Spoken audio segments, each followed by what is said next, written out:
Halo semuanya, selamat datang di Veritisu Channel. Dan di video kali ini saya akan menceritakan bagaimana sejarah atau asal-usul perlombaan 17 Agustus yang belum banyak kalian ketahui. Perlombaan 17 Agustus merupakan tradisi khas yang dilakukan oleh masyarakat Indonesia bertepatan dengan ulang tahun Indonesia pada bulan Agustus. Lomba ini sangat ditunggu-tunggu oleh masyarakat karena kemeriahan dan keseruannya, tentunya ditambah dengan hadiah-hadiah yang menarik. Namun banyak yang belum kalian ketahui bagaimana asal-usul dari perlombaan ini, di mana ada beberapa perlombaan yang memiliki sejarah kelam. Namun sebelum masuk ke ceritanya, buat kalian yang belum subscribe, silahkan klik tombol subscribe untuk menunjukkan dukungan kalian terhadap channel ini. Dan jangan skip videonya, tonton video ini sampai akhir agar pesan yang saya sampaikan dapat diterima dengan baik. Perlombaan pertama yang memiliki sejarah kelam adalah Lomba Panjat Pinang. Perlombaan ini berawal ketika pada tahun 1950-an. Perlombaan ini dulunya dikenal dengan nama The Klimas yang artinya memanjat tiang. Pada masa itu, panjat tiang biasanya diadakan pada tanggal 31 Agustus, di mana hari itu bertepatan dengan ulang tahun Ratu Belanda yang bernama Wilhelmina. Selain itu, Belanda juga mengadakan perlombaan panjat pinang ini ketika mereka melakukan hajatan ataupun pernikahan. Pada masa itu, hadiah yang diperebutkan merupakan bahan-bahan pokok seperti beras, roti, pakaian, yang dimana pada masa itu bahan-bahan pokok tersebut merupakan bahan yang sangat berharga bagi masyarakat pribumi. Tiang tersebut biasanya menggunakan pohon pinang yang sudah diolesi dengan minyak ataupun oli sehingga licin, dan dimana para peserta yang biasanya mengikuti panjat pinang ini adalah masyarakat pribumi, sedangkan dari Belanda sendiri hanya menonton dari bawah.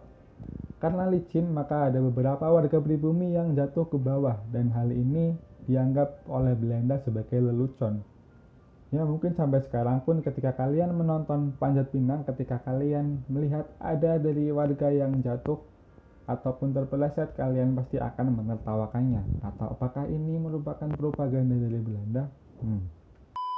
Bahkan dilansir dari Hoops ID pada tahun 2019, panjat pinang ini dilarang di kota Langsa, Aceh, di mana wali kota Langsa yang bernama Usman Abdullah menginstruksikan untuk tidak menggelar lomba warisan kolonialisme tersebut. Hal ini bahkan resmi dengan dikeluarkannya surat instruksi wali kota Langsat nomor 450-2381-2019 tentang peringatan HUT RI yang ditujukan kepada seluruh pimpinan organisasi perangkat daerah pada poin keempat yang menjelaskan bahwa lomba panjat pinang ini tidak diperbolehkan, di mana beliau menyatakan secara historis lomba panjat pinang ini merupakan peninggalan Belanda yang tidak memiliki historis yang tinggi, sehingga wali kota tersebut melarang untuk dilakukannya perlombaan panjat pinang. Nah, itulah cerita kelam dari lomba panjat pinang. Mungkin sebenarnya cerita yang ingin disampaikan ataupun filosofi yang ingin diberikan dari lomba panjat pinang ini adalah kerjasama dan gotong royong untuk mendapatkan sesuatu. Tapi ketika kita melihatnya dari satu sudut pandang yang lain, maka bisa jadi penafsirannya itu berbeda. Dan masuk perlombaan yang kedua adalah perlombaan makan kerupuk. Ya, seperti yang telah kalian ketahui, perlombaan makan kerupuk merupakan perlombaan di mana seseorang akan memakan kerupuk yang telah digantungkan dengan seutas tali di atas tiang.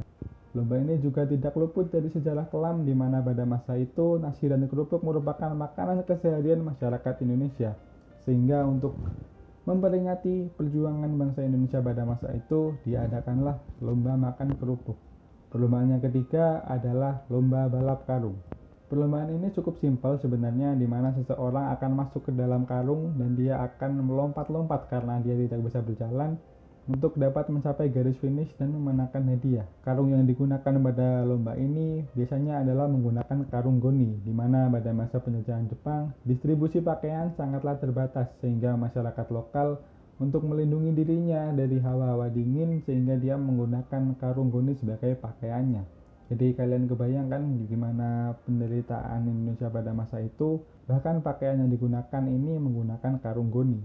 Dan perlombaan ini juga sebenarnya bertujuan untuk mengenang masa lalu bangsa Indonesia dan menghargai para pejuang dan para pendahulu bangsa. Nah, itulah 3 perlombaan yang memiliki sejarah kelam. Namun di balik itu semua, sekarang perlombaan tersebut sudah menjadi keseruan tersendiri dan menjadi hiburan tersendiri bagi masyarakat Indonesia. Terima kasih yang sudah menonton video ini sampai selesai dan jangan lupa klik tombol subscribe untuk menunjukkan dukungan kalian untuk channel ini. Saya Ferry Tisu, terima kasih.